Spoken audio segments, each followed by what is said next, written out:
乌军精准反击 ，S-300V 被毁，车臣基地再遭袭击。俄罗斯被曝将全面涨电价，乌军再袭莫斯科附近油库。俄乌激战不断，乌军稳住红军城，远程袭击能力飙升。法总统披露，俄方今年3次拒绝停火方案。电子战失灵，乌军风暴阴影连夜命中克里米亚能源心脏。乌军空袭黑海油轮，4天3艘俄罗斯运输船遭重创。乌军夜袭塔甘罗格，俄罗斯唯一 A-60 激光机在火光中终结。大家好，欢迎收看新冷战情室，请大家先为我们的节目点赞留言，谢谢大家。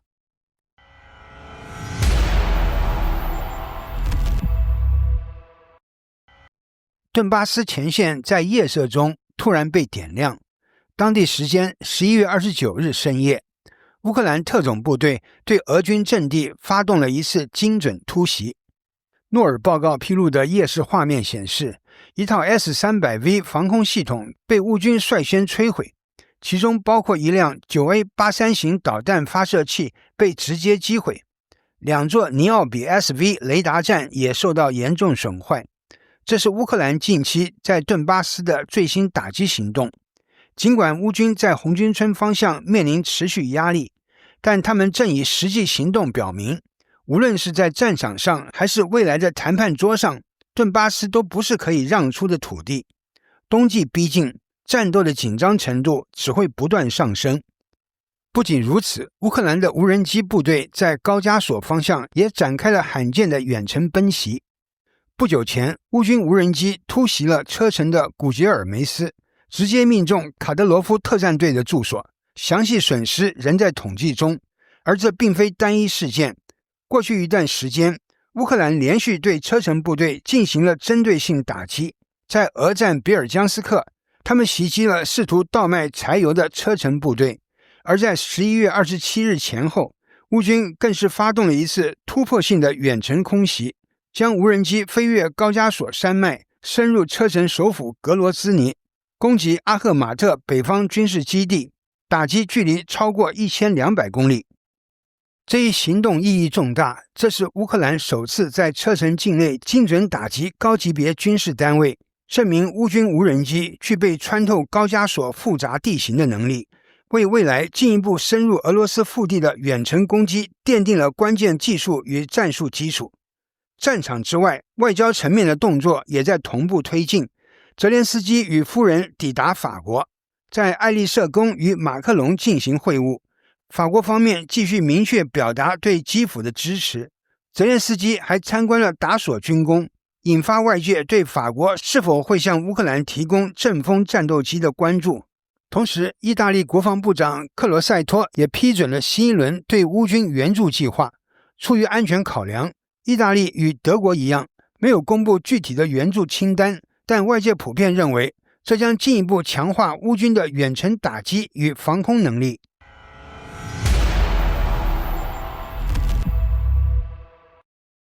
乌克兰对俄罗斯能源系统的打击正在不断升级，连带迫使莫斯科提高全国电价，以填补暂时财政缺口。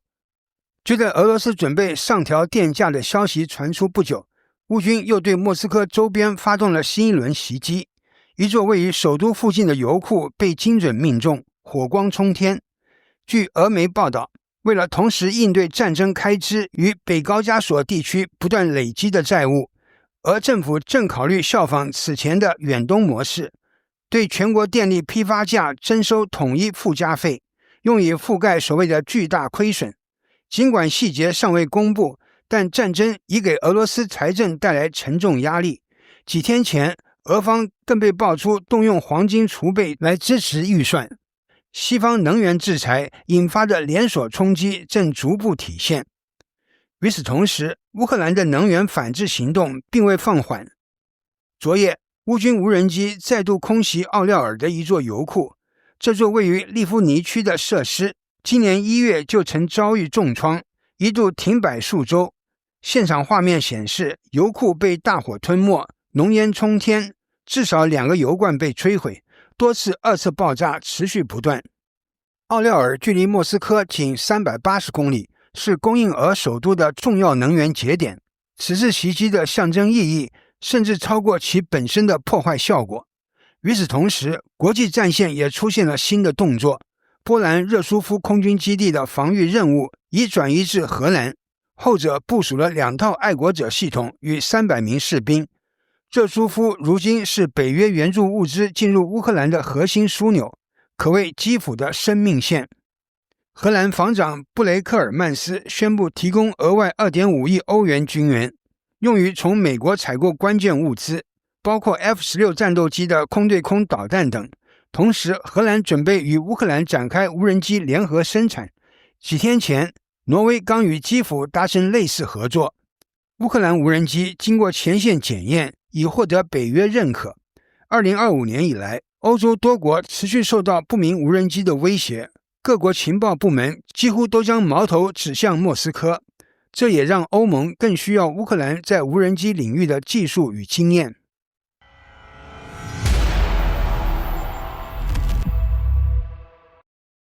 尽管川普政府近期试图推动乌克兰战场的全面停火，但实际情况是，红军城、库皮扬斯克等前线仍在激烈交战，俄乌双方继续为乌东地区关键阵地展开争夺。除了正面抗衡俄军攻势，乌克兰也在同步发展远程打击能力，并渗透俄军通信系统，试图在战场与信息战2条战线同时削弱俄军。推主 Chuck Farrer 披露，尽管俄军近期加大了在红军村方向的进攻，但乌军在兵力比悬殊达15:1，且浓雾遮挡视线的恶劣条件下，仍在48小时内化解了超过20次俄军的突袭企图，并重新夺回顿涅茨克铁路沿线控制权，确保补给线路安全。他指出，乌军空降与特种部队通过与 FPV 无人机部队协同作战，持续对顿涅茨克俄军阵地实施集中打击，甚至在罗丁斯克地区全歼一支俄军联级部队。同时，乌军 F-16 战斗机也参与攻击俄军指挥所与无人机发射场，试图切断俄军后勤，使红军城成为俄军无法突破的陷阱。乌克兰武装部队总司令瑟尔斯基则公开否认俄军占领库皮扬斯克的说法，指出乌军仍在该地区积极进行防御与清剿行动，俄军的控制声明只是宣传，甚至当地仅有不到40名用户选择收听俄方电台，可见俄军在当地的实际掌控远未形成。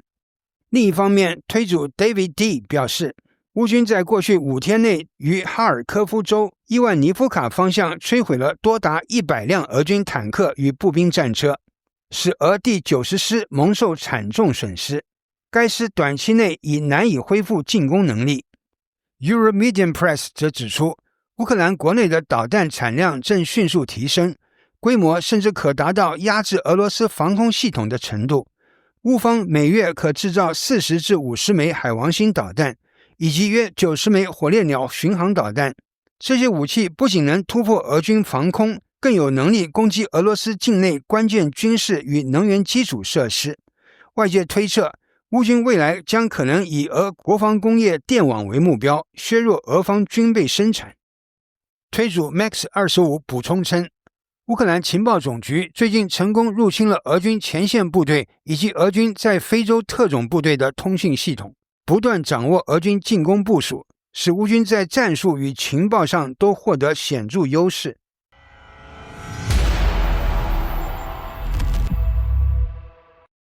在巴黎举行的联合记者会上，法国总统马克龙与乌克兰总统泽连斯基公开了最新的和平讨论进展。泽连斯基透露，双方围绕乌克兰领土问题进行了长达6个小时的深入磋商，并在多项议题上取得成果。但他也强调，领土问题依然是和平进程中最复杂、最敏感的部分。马克龙在记者会上重申，美国今年以来多次试图推动停火，但都遭到俄罗斯方面的拒绝。他列举了数个关键时刻：3月，美国提供停火倡议，乌克兰表态愿意接受，但俄罗斯回绝。6月，美方在伦敦沟通另一项方案，再次遭俄罗斯否定。随后，美国提出安克雷奇方案，仍未获得俄方回应，而最新的调解提案还在等待莫斯科的最终表态。马克龙强调，乌克兰在任何保障机制与相关协议中必须拥有决定性地位，尤其在涉及领土的问题上，乌克兰是唯一合法有权做出决定的一方。同时，马克龙宣布，自愿联盟框架下的对乌安全保障已基本完成，未来几天将与美方官员进行重要磋商，以明确美国将扮演的角色。他指出，针对俄罗斯的经济压力将很快迎来关键变化。俄罗斯有 40% 的战争资金来自影子舰队，这是我们首次以如此完整系统的方式对俄罗斯的能源收入采取行动。随着美国进一步实施制裁，并加强对影子舰队的打击，俄罗斯的战争融资能力将在未来几周发生巨大变化。马克龙还表示，希望在圣诞节前敲定关于动用冻结的俄资产援助乌克兰的决定，并透露欧盟委员会将在近期公布具体步骤。我们会找到一个解决所有法律障碍的技术方案。泽连斯基则强调，法国在和平进程与战争压力下的重要作用，法国的支持对乌克兰至关重要。我感谢马克龙总统和他的团队对乌克兰人民的关注以及随时提供帮助的意愿。他指出，当天的会谈重点是推动公正和平的具体行动，只有真正改变战场态势，和平才能到来。他最后表示，乌克兰与法国将继续密切合作，我们珍视彼此牢固的关系，也感谢法国在欧洲安全议题上的领导地位。乌克兰与法国将携手前进，为了乌克兰，也为了整个欧洲的安全与稳定。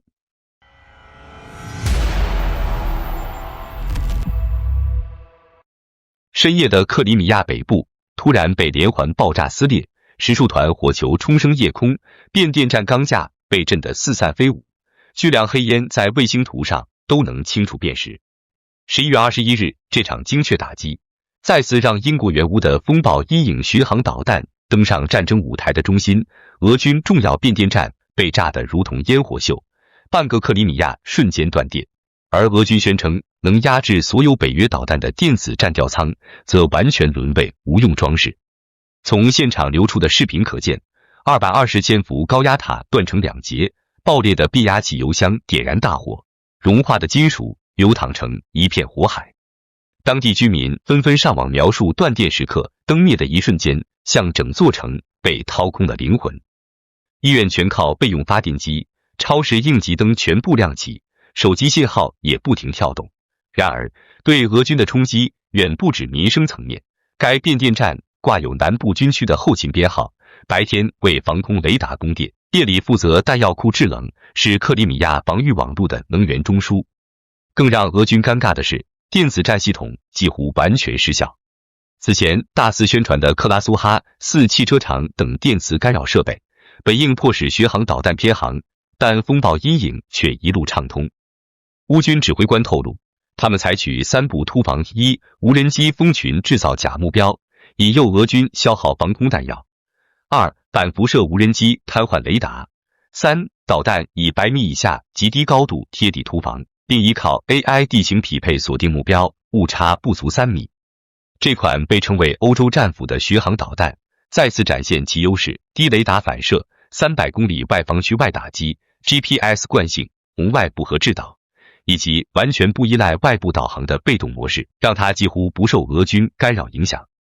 早在2023年，他曾精确击杀俄南部军区副司令，如今再度命中要害，绝非偶然。那俄军电子战吊舱为何集体哑火？专家认为有2大主因： 1、俄军为节省电力，夜间竟阶段性关闭电子战设备，等同给乌军敞开大门； 2、风暴阴影末端制导，无需外部信号，传统电磁干扰压根无用。相反，俄军主动辐射源反而暴露位置，使其成了反辐射弹头的靶子。这次打击后，克里米亚西南 S-400防空网出现雷达黑区，从雅尔塔到塞瓦斯托波尔防线大面积空缺，俄军不得不从扎波罗热前线抽调防空系统救火，变相缓解了乌军正面战场压力。能源中枢被击中，也触发连锁崩塌，克里米亚港口装船速度骤降 50%， 黑海舰队通信枢纽因不稳定供电频繁中断，弹药库恒温系统失效，高精密元件可能报废。对已经捉襟见肘的俄战时经济来说，这无疑是雪上加霜。乌克兰此前已多次打击俄本土炼油厂，如今又切断克里米亚能源节点，形成从后勤到补给的深度打击链。风暴阴影与无人机战术的结合，使这种压力正逐渐常态化。乌军目前已获得200多枚这种导弹，未来可能继续瞄准克里米亚铁路隧道、海港吊桥等战略设施。俄军如今的困境反映的是技术与战法的双重落差。当旧式电子战遇上新一代智能导弹，当静态部署遭遇灵活突袭，克里米亚夜空中亮起的不仅是爆炸火光，更是现代战争加速变革的信号。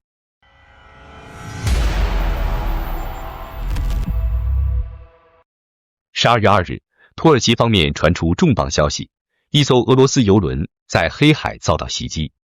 被击中的中伏尔加2号当时正从俄罗斯驶往乔治亚，行至距土耳其海岸约80海里处，却突然遭遇无人机攻击。这艘油轮运载的是葵花籽油，而这已经是4天内第3艘在土耳其海岸附近遭袭的俄方运输船。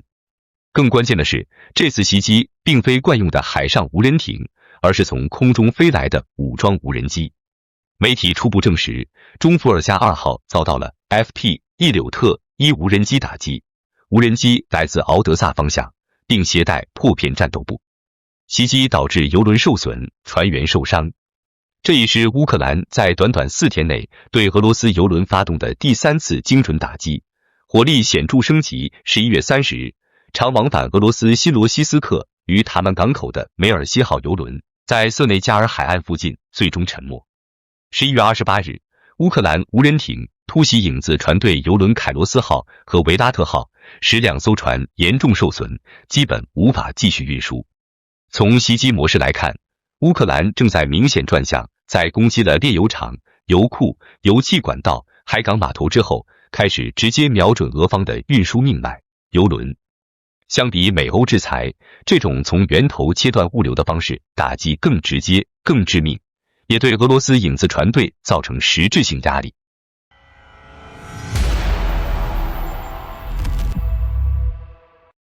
深夜的塔甘罗戈机场突然炸裂开来，轰隆巨响从沉睡的跑道上滚向远方，火光刺破夜色，照亮半个天空。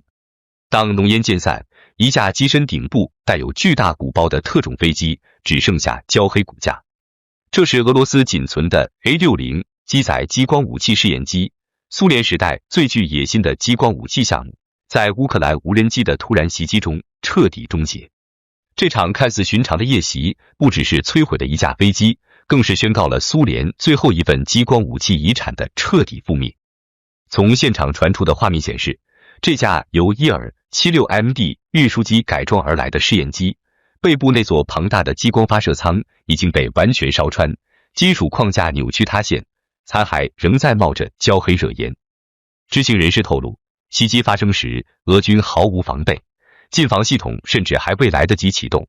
乌军的小型无人机便精准击中停放在厂区角落的这架绝密装备，整个过程干净利落，几乎是外科手术式完成摧毁。A-60 的命运之所以引发轩然大波，是因为它承载着一个跨越半个世纪的冷战梦想。上世纪70年代，在美苏全面对抗最紧张的时期，苏联决定开发一款能够在高空击落低轨道卫星，甚至反制美军空间站的机载激光武器。A-60 项目由此诞生，并被列为最高等级的机密工程。别里耶夫设计局负责飞机改装，金刚石设计局负责激光系统，伊尔 76MD 则作为平台被彻底改造，内部塞满巨型能源模块、二氧化碳激光器以及2台额外发电机，全机的唯一任务就是发射激光。然而，梦想与现实之间的差距被残酷的测试一一揭开。原本被寄往用于反卫星的 A60， 实际激光射程仅40公里，持续照射不足1分钟，性能甚至不如许多中距导弹。它只能被迫转向打击高空气球等目标。1989年，首架原型机因操作失误被烧毁，第二架好不容易在1991年试飞成功，苏联却已濒临崩溃。A60变成无人问津的孤儿项目，在塔甘罗格的机库里一放就是几十年。除了2009年被短暂启用激光照射一颗日本卫星，以证明没有彻底报废， A60的存在价值几乎只剩下故事本身。在无人机袭击降临时，它甚至没有转场能力，最终只能静静被大火吞噬。令人震撼的是，能让苏联时代的太空武器梦毁于一旦的，不是导弹，而是一架成本仅几千美元的小型无人机。俄乌战争至今，无人机多次以小博大的方式打破传统战场逻辑，从贴脸炸坦克的 FPV 到隐匿突袭指挥所、油库的多旋翼机，再到这次精准摧毁战略装备的小型无人机，他们一次次证明现代战争的门槛正在被彻底改写。塔甘罗格机场虽然位于后方，但俄军近期将大部分防空力量调往前线，留下一片防御薄弱的空档。而 A60 长期停放缺乏维护，既无独立掩体，也被纳入重点防区，成为乌军最容易切入的一环。小型无人机靠体型小、噪音低，成功规避雷达探测，让这架曾承载苏联野心的激光试验机毫无悬念地走向终结。A60的被毁，对俄罗斯来说远不只是失去一件老旧装备，它意味着苏联时代积载激光武器体系的最后火种被熄灭。普京政府近年来宣传的新概念武器中鲜少提及激光领域，俄军在相关装备的研发上进展缓慢，部分技术甚至需要外购。A60所积累的研究成果早已被拆分转用于陆基佩列斯维特系统，如今随着试验机被彻底摧毁，苏联激光武器体系的最后遗产也随之化为历史灰烬。A60的故事提供了一个冷静的提醒，军事科技若脱离现实需求、能量结构和体系化支撑，再宏大的构想也只能沦为空谈。